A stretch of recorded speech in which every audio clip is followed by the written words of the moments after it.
Hello everyone, and welcome back to the Tao of Nick.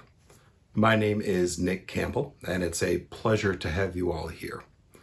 Now, whether this is your first time or you're returning for another video, I really want you to think about what this all means for you. We've been talking about the cardinal emotions. I hope you can see in the future that we'll be diving into some pretty heavy topics. So go ahead and subscribe right away. Share this with some, friends, family, whomever you have out there. Anybody who might benefit from learning a little bit more about either themselves or just seeing someone else discuss what it's all about. But I digress. Oh, one last thing. If you like the video, make sure to hit that thumbs up for me. Thank you. So, cardinal emotions, 4 of them. We have fear, anger, sorrow, and then today we're going to talk first about joy. But then I kind of want to wrap up what all of this means and why we're going through all of it. Now, if you're anything like me, even the word joy lights a positive fire inside. I have a hard time discussing joy or even just saying the word without a bit of a smile on my face and a slightly lighter heart. Even though I don't talk about this one as often, and come to think of it, I'm not sure why I don't talk about this one a little more often. It is just as powerful as the other 3. Now, before we get to the positive piece of joy, I do want to talk about its pitfalls. There are a couple of sort of routines, or there's a couple of, what's the word I'm looking for? There's a couple of things that I've done kind of over and over again when it comes to joy. And the first one is that I love to make decisions and make promises when I'm in a very joyous state. And usually those promises are the hardest ones ever to keep. If I promise something when I'm sad, you can best believe that my expectation for that is already pretty low. But if I'm joyful, I assume that I can do absolutely anything. And while that is true, and I bet you can too, it's hard when you're dealing with other emotions besides joy. Now, the second thing that I've dealt with throughout my entire life is I tend to hold on to joy on purpose long after it's gone from within sort of my mind and my body, that spiritual heart side or the mental brain side. What I'm saying is, if I am happy about something, I want to feel that way for as long as I possibly can. But there's a shelf life for every emotion. Joy happens quickly. Flare up, just like anger, right? Flares up, it burns off really fast. And I want to keep feeling that way. It's like when you're a kid, right? You go trick-or-treating and you get all this candy and you fill up a whole bag full of it. And you're warned, don't eat too much or you're going to get sick. But I never listened. I always ate way too much. And I got sick because of it. That's that joy trickling in.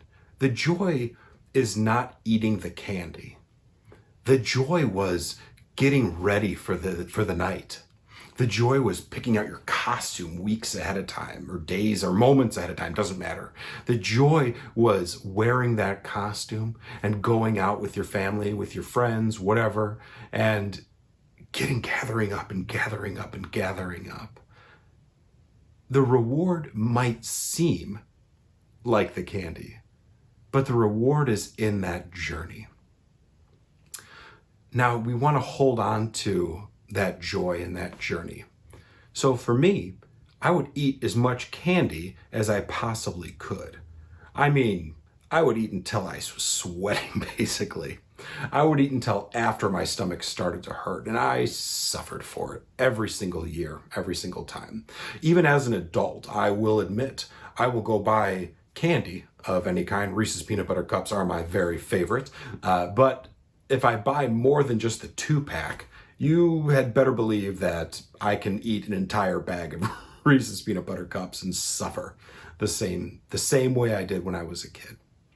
And it's not that I didn't learn, it's just that I really want to feel that joy.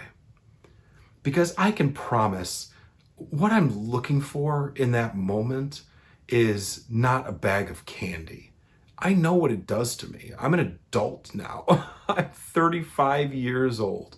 And I know if I eat candy, it's gonna make my stomach hurt, and I'm going to put on weight because of it, and I'm going to regret it.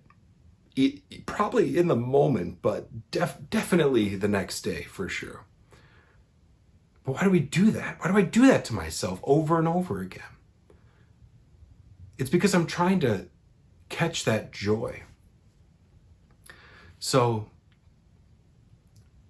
it's a mask, right? Just like anger was a mask for fear, joy is often a mask for sorrow. And it doesn't mean that I don't feel joy and I'm not a joyous person. I'm just saying that there are these times in my life where when I'm hurting, I mask. So let's bring these 4 cardinal emotions together for a moment here. This is what makes up, or this is what I believe makes me up, if you will. And what I've come to understand is that all 4 emotions have major pitfalls, but they're not inherently bad. You know, I don't want to get into the nature versus nurture conversation. There's a time and a place for that. But if we look back at our ancestral roots, you know, it was important to be scared, to run away from the saber-toothed tiger or whatever. And it was important to get mad because we needed to fire ourselves up and sometimes protect ourselves and our family. It's important to feel sad and grieve because we're complex creatures. And if we don't grieve in some way, then those feelings manifest within us. It's also important to feel joyful and have those pieces because that's kind of what we're all striving for, right? That's what makes the rest of the mundane existence or the painful existence okay. The other piece of the puzzle is that there's a lot of life to live. There's so much to accomplish and so much to strive for. And if we let any of these emotions get in our way versus help us cope and fuel our fire, then it's all for naught.